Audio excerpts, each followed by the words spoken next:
Student, you are welcome to my channel.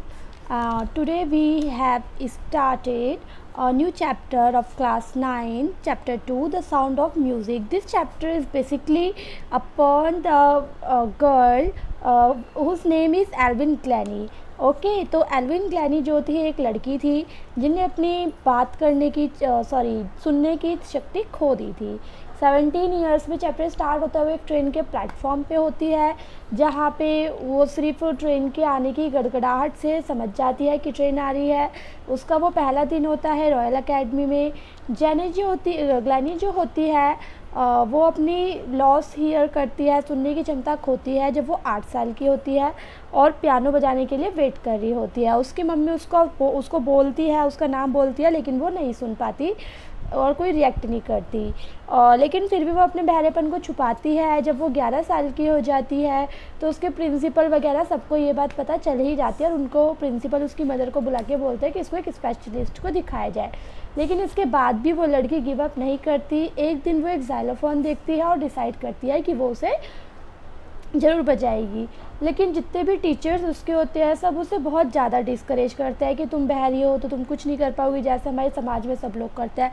लेकिन Ron Forbes जो एक ड्रम परकशनिस्ट होते हैं वो उसको बहुत सपोर्ट करते हैं। वो उसे कहते हैं कि तुम अपने कानों से मत सुनो, तुम अपनी बॉडी के अलग अलग पार्ट से सुनो। तो वो ऐसे ही करती है। हायर ड्रम पे उसका वेस्ट अप होता है, लोअर ड्रम पे उसका वेस्ट डाउन होता है और वो बहुत अच्छे से इसको बजाना सीख जाती है। और वो 16 साल की होती है तो वो यूके में ऑर्केस्ट्रा में सारा म्यूज़िक बजा लेती है।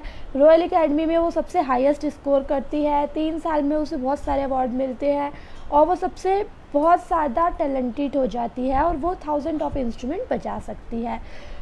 फिर उसके बाद वो एक रशियन स्कॉटिक प्यूपल से बात करती है, लेकिन वो उसकी बहुत ज़्यादा बियर्ड होती है। उसके बाद भी वो एक भी वर्ड उसका मिस नहीं करती, क्योंकि 11 साल तक वो सुन सकती थी तो उसे पता था कि कैसे सुना जाता है। 1991 में उसे रॉयल फिलाफ्रॉमिक सोसाइटी प्रेस्टिजियस अवार्ड से सम्मानित किया जाता है।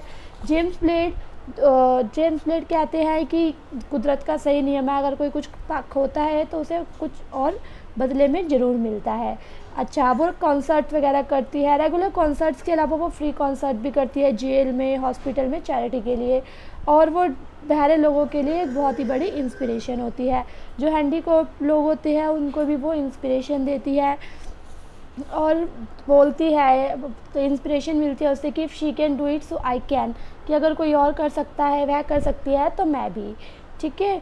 और वो काफ़ी सारे लोगों को बहुत बहुत बहुत खुशी देती है। सो बेसिकली ये थी इस चैप्टर की समरी। थैंक यू मेरे को सुनने के लिए। और अगर आप मेरे चैनल पे नए हैं तो प्लीज़ इसको सब्सक्राइब करना ना भूलें।